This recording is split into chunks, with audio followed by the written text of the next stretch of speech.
नमस्कार, स्टॉक्स मुकाबला में एक बार फिर आपका स्वागत है। मैं हूं संदीप ग्रोवर। इस शो में हम किसी एक सेक्टर में निवेश के नजरिए से दो सबसे मजबूत दावेदारों के बीच मुकाबला करवाते हैं। इसके लिए हमने यानी मनी 9 ने 9 पैरामीटर्स तय किए हैं और इन पैमानों पर हम इन शेयरों की तुलना करते हैं। इन 9 पैमानों में एक पैमाना है एक्सपर्ट की राय और एक्सपर्ट से हम समझेंगे कि कहां निवेश करना ज्यादा फायदेमंद रहेगा, क्या नजरिया रखना चाहिए और किस तरह के लक्ष्य की उम्मीद रखनी चाहिए। आज हम बात करेंगे एफएमसीजी सेक्टर की और इस सेक्टर की दो दिग्गज कंपनियों एचयूएल और आईटीसी के बीच होगा आज का मुकाबला।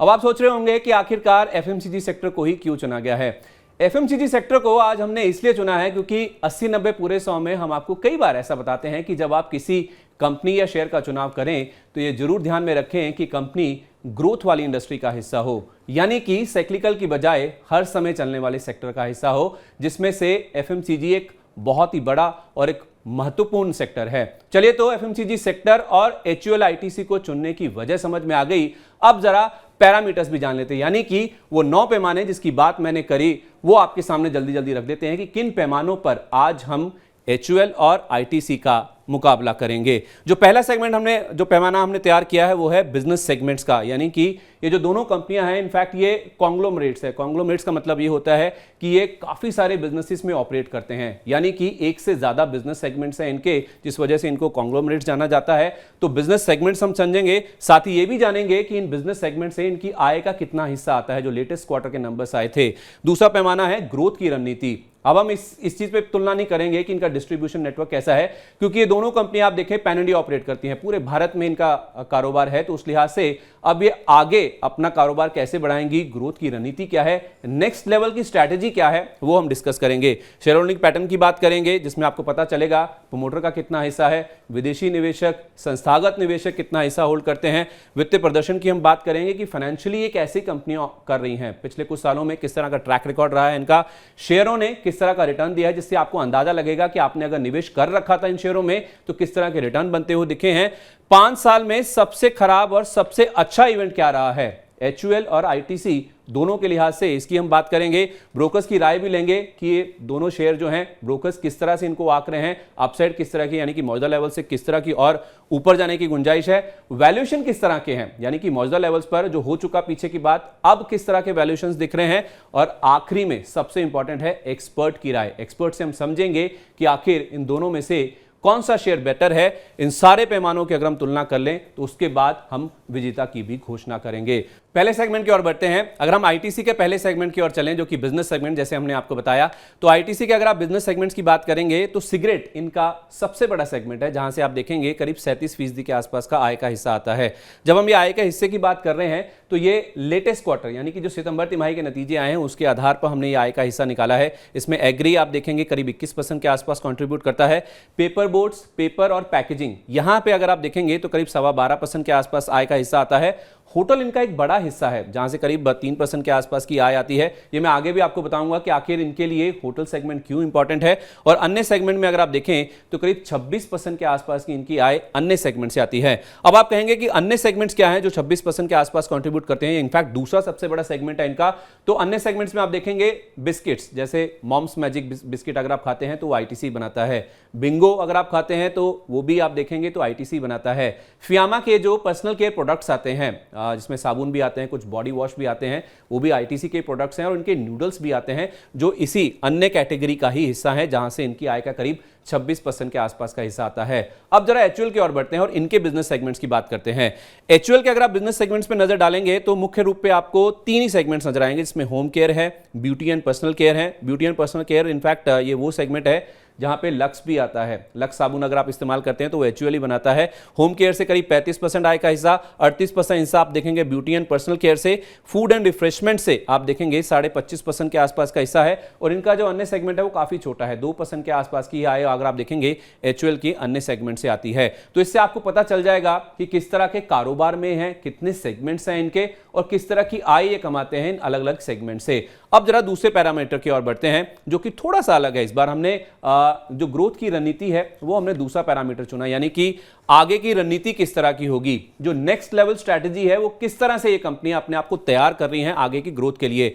अगर आप HUL की बात करें तो ये कह रहे हैं कि हम कॉशियसली और ऑप्टिमिस्टिक हैं, यानी कि हम ऑप्टिमिस्टिक तो हैं, आशावादी तो हैं, लेकिन हम सतर्क हैं। ये इसलिए क्योंकि अगर आप देखेंगे तो HUL के लिए बहुत सारे रॉ मटेरियल्स हैं, जिसमें क्रूड ऑयल भी है, पाम ऑयल भी है, milk as a raw material भी ये यूज करते हैं। तो उसकी जो कीमतें हैं वो इनके कारोबार के लिए, इनके सेगमेंट्स के लिए, इनके मार्जिन्स के लिए बहुत इंपॉर्टेंट है, जिस वजह से वो कह रहे हैं कि हम सतर्क हैं लेकिन आशावादी हैं।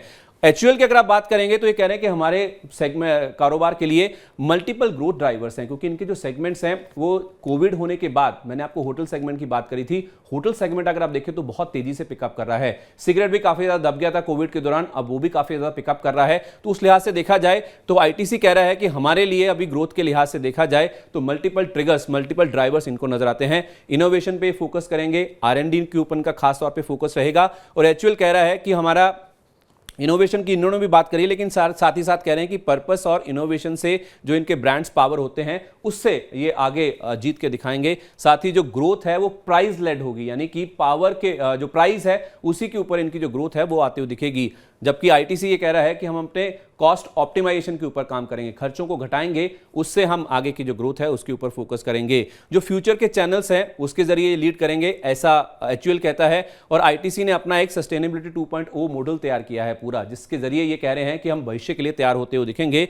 और साथ ही साथ HUL ये भी कह रहा है कि हम पर्पस लेड और फ्यूचर फिट ऑर्गेनाइजेशन बनाएंगे, जिससे हम आगे की ग्रोथ रणनीति तय करेंगे। जबकि ITC कह रहा है कि हमारे पास वर्ल्ड क्लास टैलेंट है, हमारे जो एम्प्लॉयज हैं, जो वर्ल्ड क्लास टैलेंट है उसकी भी हम मदद लेंगे, जिससे हम भविष्य के लिए तैयार होते हुए दिखेंगे। और यहीं से इनके कारोबार की जो अगली ग्रोथ है, नेक्स्ट लेवल स्ट्रैटेजी है, वो कहीं ना कहीं बनती हुई दिखेगी। तो ये बहुत इंपॉर्टेंट है फ्यूचर आउटलुक के लिहाज से और आगे की रणनीति के लिहाज से। तीसरे पैमाने की ओर बढ़ते हैं, जिसमें हमने डिसाइड किया है कि हम शेयर होल्डिंग पैटर्न की बात करेंगे। HUL में अगर आप देखेंगे तो UL यानी कि यूनिलीवर अगर आप देखेंगे करीब 62% के आसपास हिस्सा रखता है, जो कंपनी की प्रमोटर है। 14% आप देखेंगे FPIs यानी कि विदेशी निवेशकों के पास है। जो घरेलू संस्थागत निवेशक हैं वो 11.5% के आसपास हिस्सा होल्ड करते हैं। और गैर संस्थागत निवेशक, जिसमें आपके मेरे जैसे जो 2 लाख रुपए की कम होल्डिंग वाले रिटेल निवेशक हैं वो भी आते हैं, वो करीब 12.25% के आसपास कंट्रीब्यूट करते हैं इनके शेयर होल्डिंग पैटर्न में। ITC की ओर बढ़े तो ITC में अगर आप देखेंगे तो HUL से आपको इनका जो शेयर होल्डिंग पैटर्न है काफी अलग नजर आएगा। काफी अलग इसलिए मैं कह रहा हूं क्योंकि HUL के केस में प्रमोटर है जो कि 62% के आसपास होल्ड करता है, लेकिन ITC के अगर आप केस में देखेंगे तो आपको कोई भी प्रमोटर नहीं नजर आएगा। अब आप पूछेंगे कि कोई भी प्रमोटर नहीं होने का क्या मतलब है? चलती हैं कंपनियां, पिछले मुकाबला में हमने आपको बताया था कि ICICI बैंक में भी कोई प्रमोटर नहीं है। कोई प्रमोटर नहीं होने का मतलब यह है कि प्रोफेशनली रन कंपनियां हैं, पेशेवर कंपनियां जिसको प्रोफेशनल चलाते हैं। इसमें आप देखेंगे तो आपको 40% से ज्यादा हिस्सा विदेशी और घरेलू संस्थागत निवेशकों का नजर आएगा। करीब 42 से 43% हिस्सा दोनों तरह के जो संस्थागत निवेशक हैं वो होल्ड करते हैं। गैर संस्थागत निवेशक यानी कि पब्लिक के पास करीब 15% के आसपास की हिस्सेदारी है। और यहां पे आप देखेंगे तो राज्य सरकारों के पास करीब 0.04% के आसपास की हिस्सेदारी आपको नजर आएगी। तो ये तो बात हुई शेयर होल्डिंग पैटर्न की। इससे आपको कारोबार करने का जो मैनेजमेंट कैसे चलता है, इनका बोर्ड कैसे काम करता है, उसका भी कहीं ना कहीं अंदाजा लगेगा कि ITC में किसी भी प्रमोटर का कामकाज में किसी भी तरह का कोई भी दखलंदाजी नहीं है। प्योर प्रोफेशनल कंपनी है जो आपको ITC नजर आएगी। चौथे पैमाने की ओर बढ़ते हैं। चौथा पैमाना जो हमने डिसाइड कर रखा है, अगर हम HUL से शुरुआत करें तो वो है वित्तीय प्रदर्शन का, यानी कि अब तक इन कंपनियों ने किस तरह का फाइनेंशियल परफॉर्मेंस दिखाया है। अगर आप आय की बात करें, हमने 5 साल के नंबर्स लिए हैं क्योंकि बहुत लंबे समय से कंपनियां ऑपरेट कर रही हैं। तो आय ग्रोथ आप देखेंगे करीब 10% के आसपास की आपको HUL के केस में नजर आएगा, 7.25% ITC में। मुनाफे की ग्रोथ अगर आप देखेंगे तो यहां पर भी आपको HUL ही लीड करता हुआ नजर आएगा 14.5% के साथ, 8% का आपको ITC में नंबर नजर आएगा। अब ROE रिटर्न ऑन इक्विटी, ये रिटर्न ऑन इक्विटी और रिटर्न ऑन कैपिटल एम्प्लॉयड, ये दोनों पैरामीटर्स हैं जिससे आपको इस चीज का अंदाजा लगता है कि आपने अगर पैसा इन्वेस्ट किया है किसी कारोबार में या किसी सेगमेंट में, वापस आपको रिटर्न किस तरह का मिल रहा है। इससे आप किसी भी कंपनी में निवेश करने के लिहाज से फैसला लेते हैं। जितना ज्यादा ऊंचा या बेहतर ये नंबर होगा, उतना ही ज्यादा बेहतर आपकी निवेश की रणनीति हो सकती है। HUL इसमें भी आपको बेटर नजर आएगा, 57% ROE है और 89% के आसपास आपको इनकी ROCE यानी रिटर्न ऑन कैपिटल एम्प्लॉयड 5 साल का औसत जो है वो आपको नजर आएगा।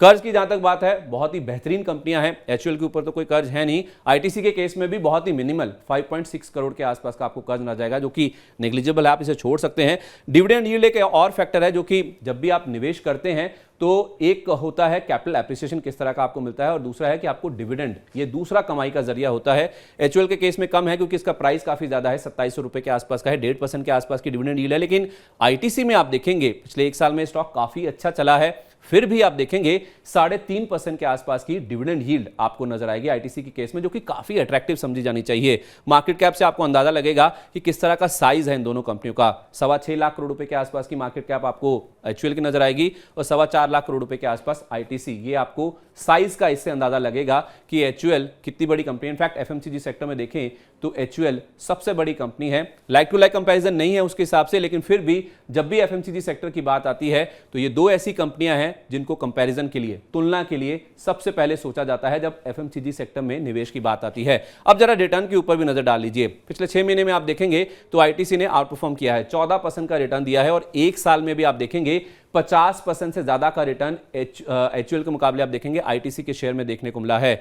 5 साल में आप देखेंगे तो HUL ने जरूर बीट किया है 100% के आसपास। 100% का मतलब कि 2 गुना इनका जो प्राइस है वो हो चुका है, जबकि ITC अगर आप देखेंगे तो 5 साल के लिहाज से 22% का ही रिटर्न है। कुछ चुनौतियां थी, जैसे मैंने पहले भी मेंशन किया, इनका होटल सेगमेंट और सिगरेट सेगमेंट कोविड के दौरान काफी ज्यादा मुश्किल में आ गया था, काफी चुनौतियां थी, जिस वजह से पिछले 5 साल में स्टॉक ने कम ऑपरेट किया, परफॉर्म किया है। और ये मैक्सिमम ड्यूरेशन है, अधिकतम अवधि में अगर आप देखेंगे तो 1517% HUL ने और करीब 1900% के आसपास का रिटर्न आपको ITC के स्टॉक ने दिया है। इससे आपको अंदाजा लग जाएगा कि अब तक जिन निवेशकों ने शुरुआत से इन स्टॉक्स में निवेश कर रखा है, किस तरह के रिटर्न इन शेयरों ने दिए हैं।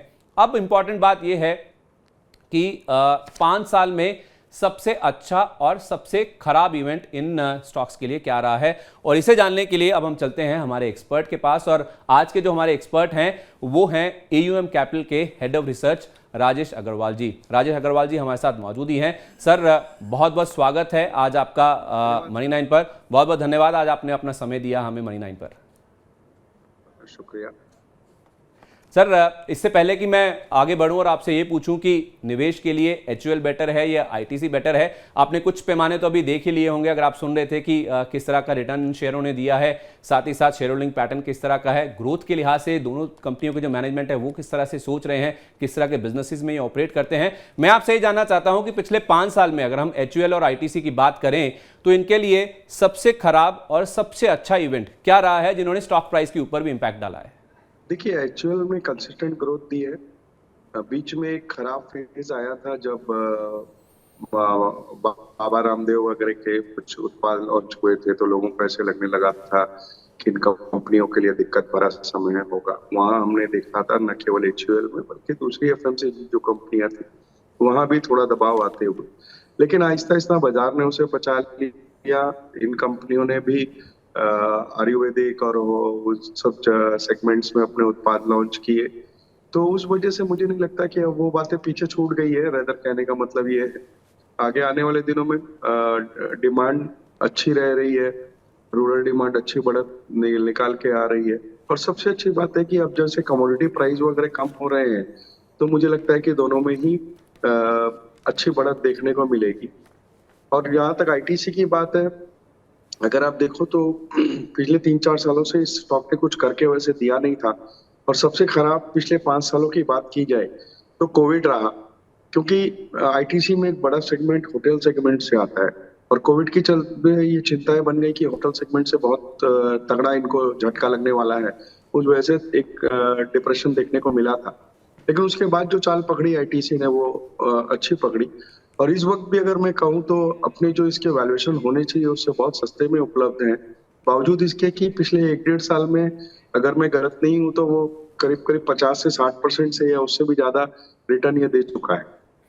ओके, तो राजेश जी आप तो कह रहे हैं कि दोनों ही स्टॉक्स आगे अच्छा परफॉर्म करते हुए दिख सकते हैं, यानी कि ये मुकाबला और भी ज्यादा पेचीदा होता हुआ दिख रहा है, और भी ज्यादा नेक टू नेक होता हुआ दिख रहा है। चलिए कुछ और पैरामीटर्स इसमें जोड़ देता हूं आपकी मदद करने के लिए, फिर मैं आपके पास आऊंगा इसका नतीजे के लिए, यानी कि कौन सा शेयर निवेशकों को निवेश के लिहाज से चुनना चाहिए। सातवें पैरामीटर की ओर बढ़ते हैं। जो सातवां पैमाना है वो है ब्रोकर्स की राय, यानी कि ब्रोकर्स क्या सोच रहे हैं इन शेयरों को लेकर। अगर आप एचयूएल के ब्रोकर्स की बात करें तो यहां पे 3005 ये ऊपर की ओर टारगेट है जो कि दिए गए हैं, और 2798 रुपए ये सबसे कम टारगेट है जो कि प्रभुदास लीलाधर की ओर से दिया गया है। अब अपसाइड यानी कि जो मौजूदा भाव है 18 जनवरी की जो क्लोजिंग है 2684 रुपए की, वहां से अगर आप कितनी और ऊपर जाने की गुंजाइश है शेयरों में, तो 12% ऐसा शेर खान मानता है, 8% मोतीलाल ओसवाल ने उम्मीद जताई है, 4-4.25% के आसपास की आईसीआईसीआई डायरेक्ट और प्रभुदास लीलाधर मानते हैं, जो उनके टारगेट प्राइस बता रहे हैं कि यहां से और अपसाइड की गुंजाइश एचयूएल के शेयर में देखने को मिल सकती है। वहीं अगर आप आईटीसी की बात करें तो आईटीसी पर अगर आप ब्रोकर्स की राय का चार्ट देखेंगे, किस तरह से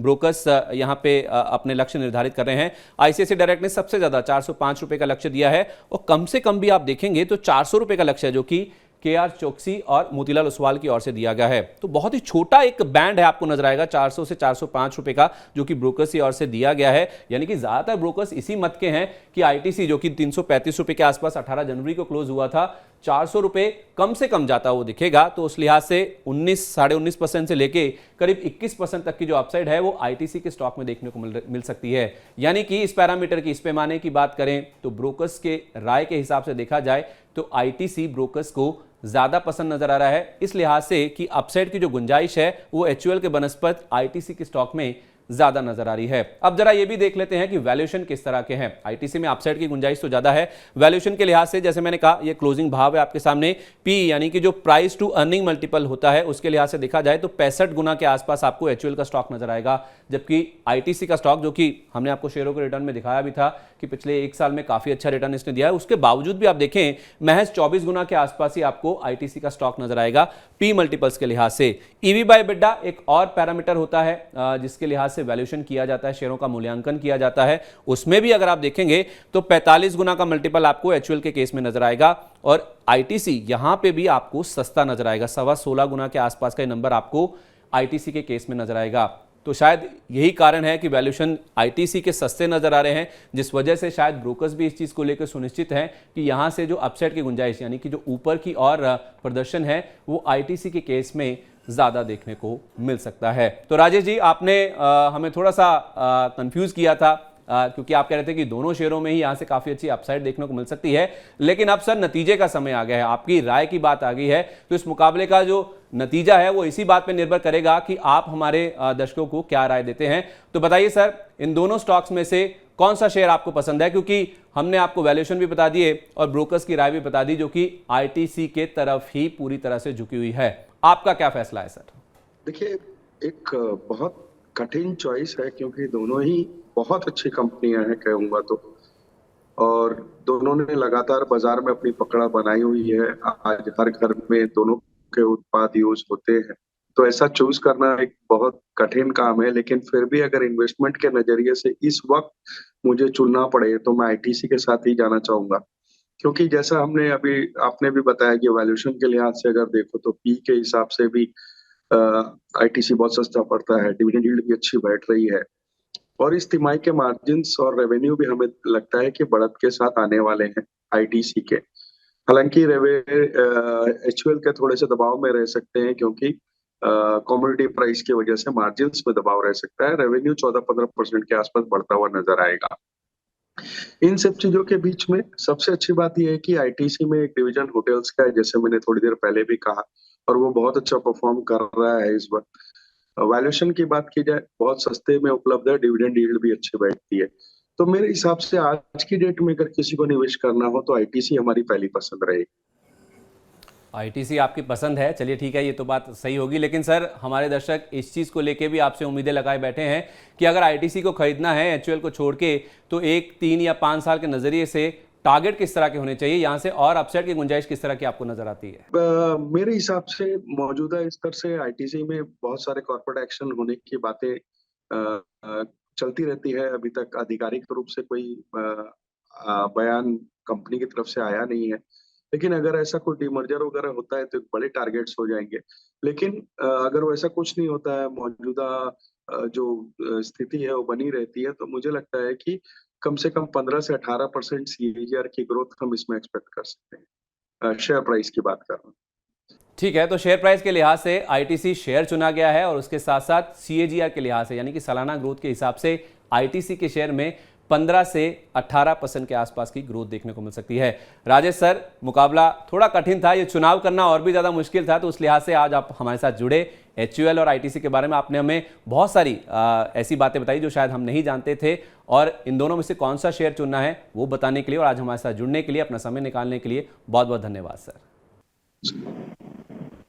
तो आज के मुकाबले और राजेश जी के साथ हुई चर्चा से हम इस नतीजे पर पहुंचे हैं कि एचयूएल के मुकाबले आईटीसी निवेश के लिहाज से बेहतर है। एक साल के नजरिए से भी और लंबी अवधि के लिहाज से भी आईटीसी के शेयर में 15 से 18% की सीएजीआर ग्रोथ यानी कि सालाना ग्रोथ देखने को मिल सकती है। तो राजेश अग्रवाल जी का जो फैसला आया है वो यही है कि एचयूएल की तुलना में आईटीसी का शेयर ज़्यादा आकर्षक है, जैसा हमने आपको वैल्यूएशन में बताया भी था। अगर आप इसे खरीदते हैं, अपने पोर्टफोलियो में शामिल करते हैं, तो एक साल के नज़रिए से 15 से 18% की सीएजीआर ग्रोथ यानी कि जो सालाना ग्रोथ है वो आपको आईटीसी के स्टॉक्स में देखने को मिल सकती है। इसी के साथ स्टॉक्स मुकाबला में आज के लिए बस इतना ही। उम्मीद है आपको हमारा आज का शो पसंद आया होगा और इस रिसर्च के जरिए अपने निवेश की रणनीति बनाने में भी मदद मिलेगी। तो मिलते हैं स्टॉक्स मुकाबला के अगले एपिसोड में, जो कि अगले महीने होगा, एक और सेक्टर के 2 मजबूत दावेदारों के साथ। तब तक आप देखते रहिए मनी 9। लेकिन इससे पहले कि हम आपसे विदा लें, चलते चलते इन दोनों शेयरों ने मैक्सिमम ड्यूरेशन में यानी कि अधिकतम अवधि में कैसा प्रदर्शन किया है वो आपको दिखाते हैं चार्ट्स के जरिए। एक बार नजर डाल लीजिए।